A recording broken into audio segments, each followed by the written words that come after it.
saya berada di salah satu pantai di Tangerang dengan tumpukan sampah seperti ini. Sampah yang terlihat di permukaan laut membutuhkan biaya yang tidak sedikit. Ribuan liter bahan bakar dihabiskan kapal-kapal pengangkut setiap hari hanya untuk memungut sampah yang hanyut ke laut.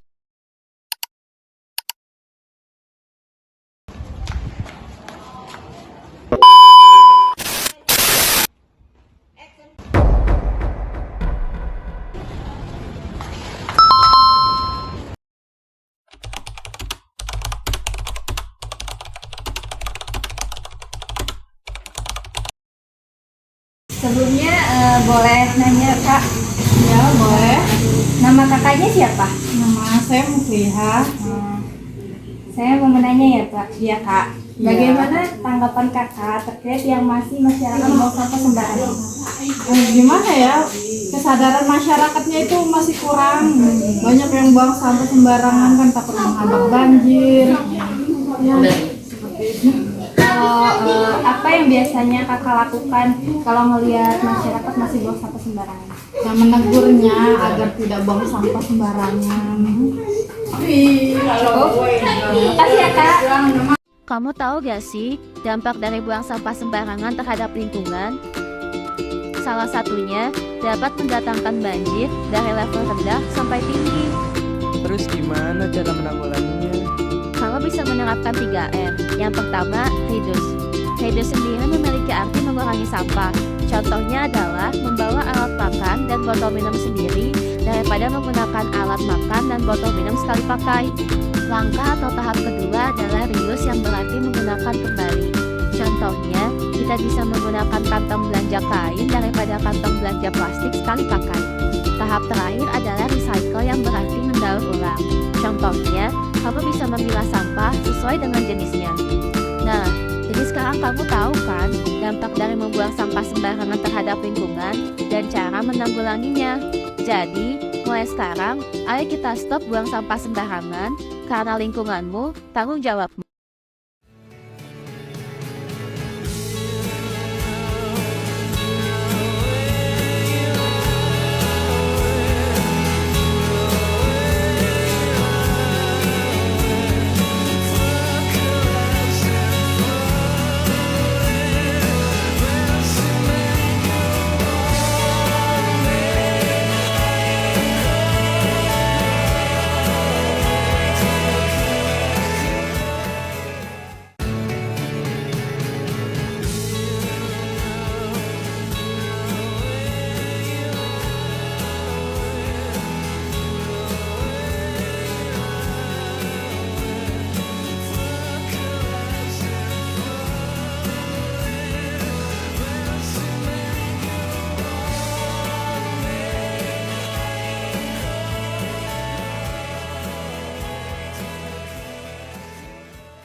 Banyak akibat dari pengendara yang tidak menaati peraturan sehingga mengakibatkan kecelakaan yang tidak diinginkan seperti video yang ditayangkan dan banyak merugikan masyarakat.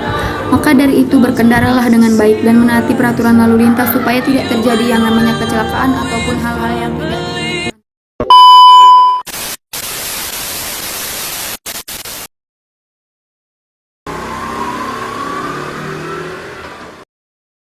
Coba kita lihat video sebelumnya. Itu mengedukasikan bagaimana kita berkendara dengan baik dan benar.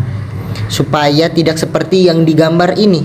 Ini bagaikan video gambar yang tidak mencontohkan ataupun mengedukasikan. Ini adalah contoh buruk bagi pengendara-pengendara yang akan seterusnya.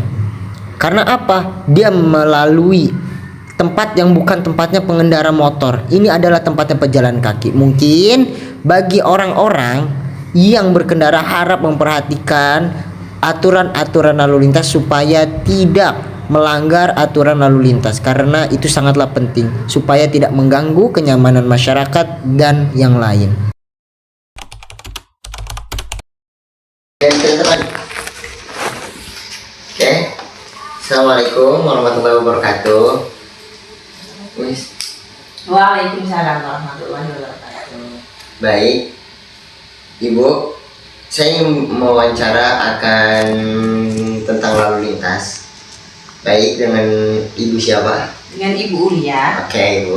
Mohon maaf Ibu, bagaimana tanggapan Ibu akan orang-orang yang melanggar lalu lintas?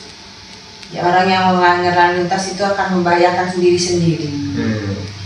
Dan kalau bisa lalu lintas itu harus teratur gitu. Dia harus nuruti lah bagaimana rambu-rambu lalu lintas. Emang apa aja Bu yang akan disebabkan jika kita tidak melanggar lalu lintas? Satu, kita akan bertentangan dengan polisi. Dua, kita akan dengan kecelakaan. Tiga, kita akan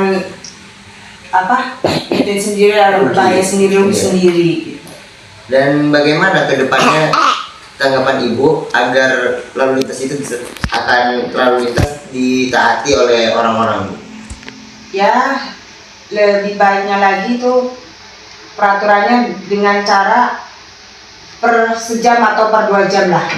Lebih baik kita mencegah daripada kita mengobati gitu. Makasih Ibu ya tanggapan Ibu tentang wawancara ini. Terima kasih. Sama-sama. Sepeda motor merupakan salah satu moda transportasi andalan masyarakat Indonesia. Hingga akhir 2022, jumlah sepeda motor di Indonesia udah lebih dari 100 juta unit loh. Jumlah pertumbuhannya juga cukup fantastis, yakni sampai sekitar 64% selama 10 tahun terakhir. Sayangnya nih, sepeda motor juga jadi jenis kendaraan dengan angka kecelakaan terbesar di Indonesia. Nah, buat kamu yang sehari-hari beraktivitas menggunakan sepeda motor, yuk simak 6 tips ini biar kamu aman, nyaman, dan selamat selama di perjalanan. Tips pertama, pastikan kondisi sepeda motor dalam keadaan prima. Cek semua komponen-komponen penting, seperti rem, ban, dan lampu sebelum berangkat. Pastikan semua komponen tersebut berfungsi secara optimal. Selanjutnya, perhatikan kondisi tubuh. Nggak cuma motor aja yang harus dalam kondisi prima. Kondisi tubuhmu juga harus fit. Jangan paksakan diri untuk berkendara jika sedang sakit, lelah, atau mengantuk ya. Jangan pula berkendara sambil menggunakan HP ya. Selain membahayakan diri kamu juga bisa membahayakan pengguna jalan lain. Ketiga, gunakan perlengkapan berkendara sesuai standar keselamatan. Gunakan selalu helm berstandar SNI, celana panjang, jaket, sarung tangan, dan sepatu. Ini penting banget untuk meminimalkan cedera jika kamu mengalami kecelakaan. Jangan lupa juga untuk selalu membawa jas hujan untuk mengantisipasi cuaca buruk. Tips berikutnya, patuhi aturan berkendara yang berlaku. Saat berkendara, jangan melanggar aturan lalu lintas yang berlaku ya, seperti tidak menggunakan helm, melawan arus, menerobos lampu lalu lintas, atau membonceng lebih dari satu orang. Semua aturan tersebut dibuat demi keselamatan pengendara dan masyarakat pada umumnya. Jangan lupa juga ya untuk membawa surat-surat kendaraan seperti SIM dan STNK saat bepergian menggunakan mobil atau sepeda motor. Kelima, kendalikan kecepatan saat berkendara. Upayakan untuk tidak mengendarai sepeda motor dengan kecepatan tinggi, apalagi bila berkendara di jalanan yang sempit, berkelok, dan tergenang air.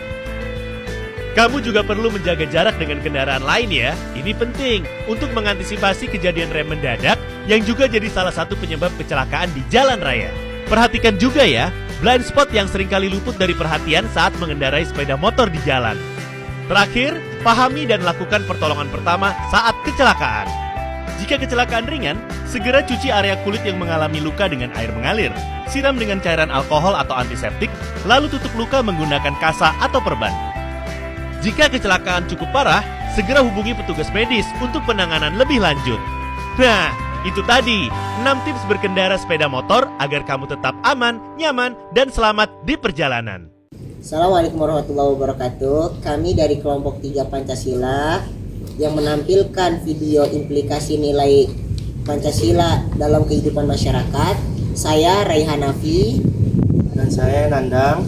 Dan saya Tata Nugraha. Saya Naifa Kapita. Saya Novianti. Saya Repa Pania. Kami mengucapkan terima kasih.